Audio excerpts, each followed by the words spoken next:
পৃথিবীর নিষ্ঠুরতম সত্য হলো, কাউকে উপকার করলে সেই উপকার বেশি দিন মনে রাখে না। আপনার গুরুত্ব একজন ততক্ষণই দিবে যতক্ষণ আপনি তার উপকারে আসবেন, কাজে আসবেন।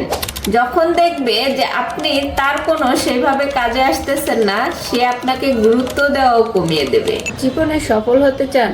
তাহলে আপনি অন্যকে কপি করা ছেড়ে দিন। আপনার নিজের মধ্যে যে ট্যালেন্টটা আছে সেটাকে ফুটিয়ে তোলার চেষ্টা করুন। দেখবেন যে সফলতা একদিন না একদিন আসবেই। আপনি যখন অন্যকে কপি করবেন তখন সফলতার মুখ দেখবেন কিনা এটার কোনো গ্যারান্টি নেই, কিন্তু নিজের ট্যালেন্ট দিয়ে যখন আপনি কিছু করার চেষ্টা করবেন সেটাতে 100% সফলতা পাবেনই। নিজের অবস্থান নিয়ে কখনোই বাড়াবাড়ি করবেন না, কখনোই নিজের অবস্থান নিয়ে অহংকার করবেন না। মনে রাখবেন, সাগরও একসময় শুকিয়ে মরুভূমি হয়ে যায়। এই উত্থাল পাত্থাল ঢেউয়ের সাগর মরুভূমি হওয়ার নজির পৃথিবীতে অনেক আছে, তাই নিজেকে নিয়ে বড়াই করা বন্ধ করুন। কিছু মানুষ আছে যারা আপনাকে এমনিতেই পছন্দ করবে না, যাদের সাথে আপনি কোনো খারাপ আচরণ করেন নাই বা যাদের সাথে আপনি ওইভাবে ওঠা বসাও করেন না, কিন্তু সেই মানুষগুলাই দেখবেন কোনো একটা কারণে আপনাকে তারা অপছন্দ করে। না তাদের সাথে ওঠা বসা আছে আপনার, না তাদের কোনো ক্ষতি করেছেন বা তাদের সাথে কোনো খারাপ আচরণ করেছেন, কোনো কিছুই করেন নাই। তারপরেও একদল মানুষ থাকবে যারা আপনাকে অপছন্দ করবে। যদি বুঝতে পারেন কেউ হতাশায় ভুগতেছে, তাহলে তাকে জ্ঞান বা উপদেশ দিতে যাবেন না, সে কি বলতে চায় সেটা শুনুন।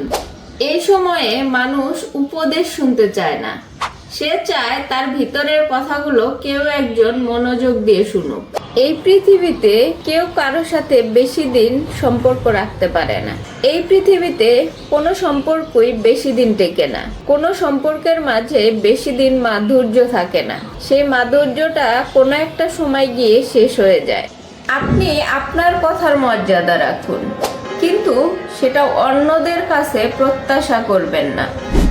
আপনি মানুষের সাথে ভালো ব্যবহার করুন, কিন্তু মানুষও যে আপনার সাথে ভালো ব্যবহার করবে সেটা আশা রাখবেন না। যদি আপনি এই কথাটার অর্থ বুঝতে না পারেন, তাহলে আপনি সারা জীবন শুধু শুধু যন্ত্রণায় পেয়ে যাবেন। অন্যের চোখে ভালো সাজতে গিয়ে নিজের ভালো লাগাকে বিসর্জন দেবেন না। যে আপনাকে আপনার মতো করে গ্রহণ করতে না পারে তাকে ছেড়ে দিন। তার কাছে গ্রহণযোগ্য হওয়ার চেয়ে একা থাকা উত্তম। জীবন কখনো কখনো সবকিছু কেড়ে নেয়, কিন্তু একটা জিনিস জীবন কেড়ে নিতে পারে না, সেটা হলো আপনার বিশ্বাস। আপনি যদি বিশ্বাস করেন যে আপনি পারবেন, তাহলে আপনি যতই ব্যর্থ হন না কেন আপনি পারবেনই। এবং আপনি যদি বিশ্বাস করেন আপনি পারবেন, তাহলে পুরো বিশ্ব আপনার পক্ষে ঝুঁকে পড়বে।